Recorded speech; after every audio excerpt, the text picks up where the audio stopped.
Hi everyone. ఇప్పుడు చాలా viral అవుతుంది కదా! ఆమ్లా జ్యూస్. ఆమ్లా జ్యూస్‌లో చాలా హెల్త్ బెనిఫిట్స్ ఉన్నాయి కాబట్టి మనం కూడా ప్రిపేర్ చేసుకుందాం. ఫస్ట్ ఏమో మనం ఉసిరికాయలని చిన్న చిన్న పీసెస్ కింద కట్ చేసుకొని మిక్సీ జార్‌లో వేసుకోవాలి.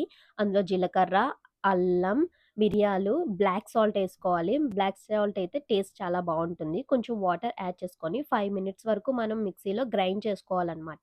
గ్రైండ్ చేసుకోవడం వల్ల జ్యూసెస్ అన్నది ప్రిపేర్ అవుతుంది. జ్యూస్ అంతా ప్రిపేర్ చేసుకున్న తర్వాత ఒక స్ట్రెయినర్‌తో ఇలా మనం జ్యూస్ అంతా వడకొట్టుకోవాలి. అదంతా పిప్పంతా బయటకొచ్చేస్తుంది. అందులోని హాఫ్ మనం లెమన్ అనేది పిండుకొని ఇలా కలుపుతూ ఉండాలనమాట. ఆమ్లాతోని మనకి చాలా హెల్త్ బెనిఫిట్స్ ఉన్నాయి. హెయిర్ ఫాల్ కంట్రోల్ అవుతుంది. అండ్ స్కిన్ కూడా బ్రైట్నింగ్‌గా ఉంటుంది. అండ్ హెయిర్ గ్రోత్‌కి కూడా చాలా బావుంటుంది. నా దగ్గరైతే సిలికాన్ షేప్ ఉందనమాట.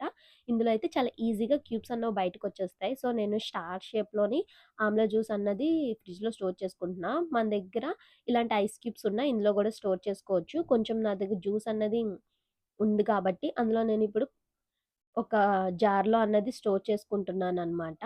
చూడండి చాలా ఈజీగా మనకి తీసుకోవడానికి చాలా సిలికాన్ అన్నది ఈజీగా వచ్చేస్తుందనమాట మనకి. నెక్స్ట్ ఏమో మనం ఇలాంటి ఐస్ క్యూబ్‌లో గూడా మనం స్టోర్ చేసుకోవచ్చు. ఒక జిప్ కవర్ ఉన్న అందులో గూడా స్టోర్ చేసుకోవచ్చు. నెక్స్ట్ ఏమో ఒక 3 క్యూబ్స్ తీసుకొని అందులోనేమో హాట్ వాటర్ యాడ్ చేసుకోవాలి. టేస్ట్ కోసం హనీ గూడా యాడ్ చేసుకోవాలనమాట. ఇందులో చాలా హెల్త్ బెనిఫిట్స్ ఉండడం వల్ల ఆమ్లా జ్యూస్ అన్నది చాలా మంచిది. ఎర్లీ మార్నింగ్ ఎంప్టీ స్టమక్‌తో తీసుకోవడం వల్ల.